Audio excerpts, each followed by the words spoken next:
right, New York Stock Exchange, they're trying to get us. NASDAQ's trying to get us. Lovesac's going public! Huh? Brought the banker. I'm the banker today. Lovesac is in the test the waters phase of a Regulation 8+ offering where you too could consider owning Lovesac shares.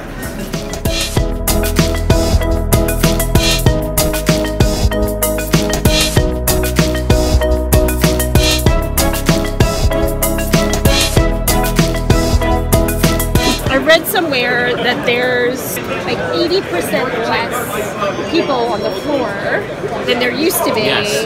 Does that sound about right? It's about right, Yeah. because there were no computers. You needed 3 guys to trade one stock before everything became automated. You need 1 trader specialist. You need 2 assistants, we call them clerks, to do 1 actively traded stock. Yeah. Now that actively traded stock and 25 others could be traded by 1 guy with the computer algorithms. So it's simple evolution of the markets. Remember, probably your livelihood is on the floor, Peter. I've been down here for 37 years. Wow. Right, I look good, right? You do. It's alcohol and having a good beanbag chair. Not like that. That's right. I wouldn't have said you were more than 40, so. You are a sweet talker.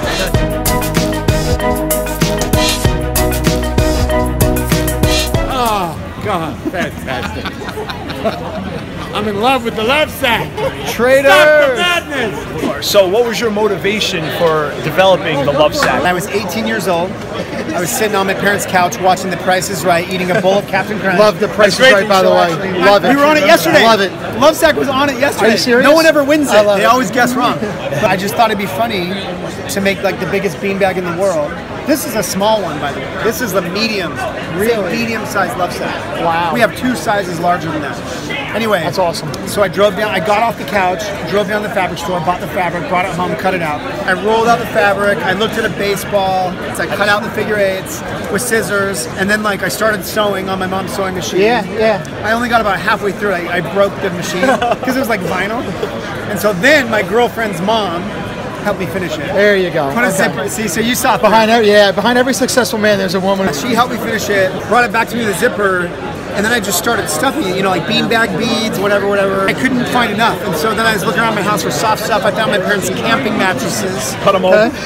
I took them downstairs on a paper cutter, like the thing you chop paper with? Sure. Cut them this way, cut them that way, little squares. 3 weeks. 3 weeks of packing peanuts, foam, blankets, had it done, started using it, people wanted But you one. only did this for your own personal... I just thought it'd be funny. Yeah. And it was. And we'd take it to the drive-in movies, we'd take it camping. Right. People would see it and be like, holy crap, where did you get that? And I'd be like, I'm never making another one, it sucked. And then finally, 3 years later, my neighbor convinced me to make them one. Where do you make them? So now we make them in Texas. We actually make every Lovesac USA, I love in the it. state of Texas. Love it. Made in the USA.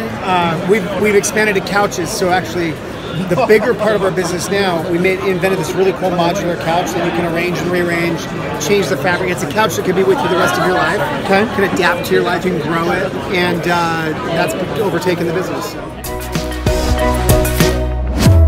We are on the floor on some Lovesacs with Shawn Nelson, CEO founder of Lovesac. We're going to ask him 5 questions. What advice do you have to an aspiring entrepreneur? Never ever quit. Just keep going. It's rough, it's tough. It's taken me like 20 years. It's embarrassing. Just keep going. What did you have for breakfast this morning? Eggs Benedict upstairs at the New York Stock Exchange. What book are you currently reading? Stretch by Scott Sonnenschein. Tell you how to do more with less.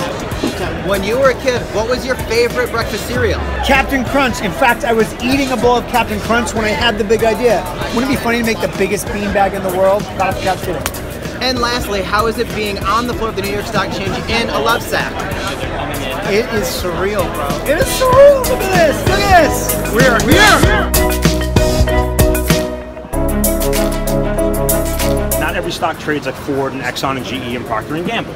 And just because a name like Tiffany is Tiffany and it's known globally, it doesn't mean that it trades millions and millions of shares a day, and it doesn't mean that there's all this supply and demand and buyers and sellers. So without the market maker, the markets can get very, very wide. If you come in as a buyer and buy from my seller, I get paid a fraction of a penny to sell you stock. And if you come in as a seller and I'm a buyer, I get paid a fraction of a penny for supplying liquidity to these stocks. We trade 1,000 stocks. Some of those stocks are going to be losers. Some of those stocks you're trying to break even, and then you got the other stocks that you try to make money. But then it's all about the relationships. With us, we make these two-sided markets in 1,000 stocks, and then it's our job as market makers to also talk to CEO, CFO, and investor relations at the company. I think one of the biggest benefits is if you saw the opening or a close, it's the only building where you're going to see a broker have a customer on the phone, and he could stand here and say, hey, look, Mike, I'm a buyer in Tiffany.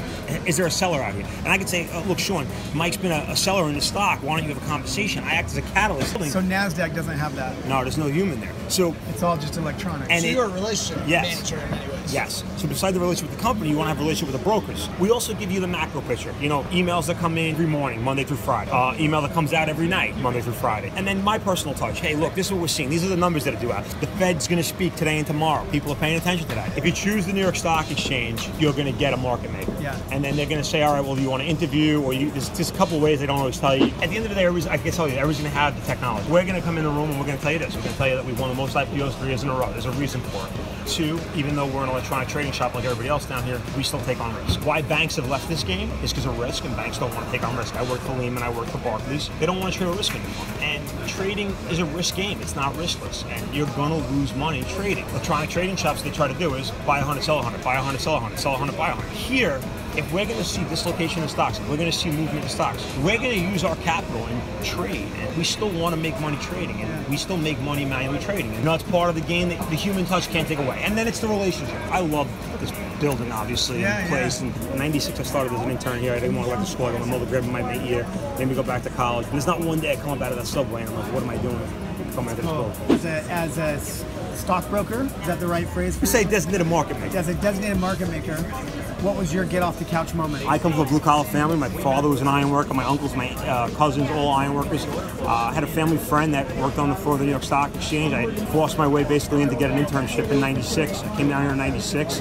I didn't want to leave. My mother dragged me by my ear to go back to finish school. I got to come back down here after graduation again, and it was still where there was 5,000 people in this building. It was still yelling and screaming. It was still the paper. I was one of the last 2 classes that got my badge when it was actual open outcry. Now it's a combination. We have a hybrid, it's human electronic.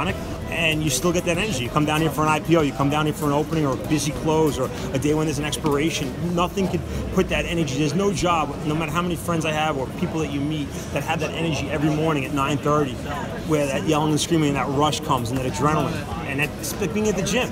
I said I was never going to be a guy that would sit in a cubicle with a mouse. Well, now I get to work in the world's sexiest cubicle in the world with the mouse. I love it. Thanks for breaking it down for me, man. Mike Pastillo, designated market maker on the floor of the NYSE, one of the last of this whole generation, man. This is like the vestige of where it all began, and now it's updated and electronic and still human. Still human. I love it.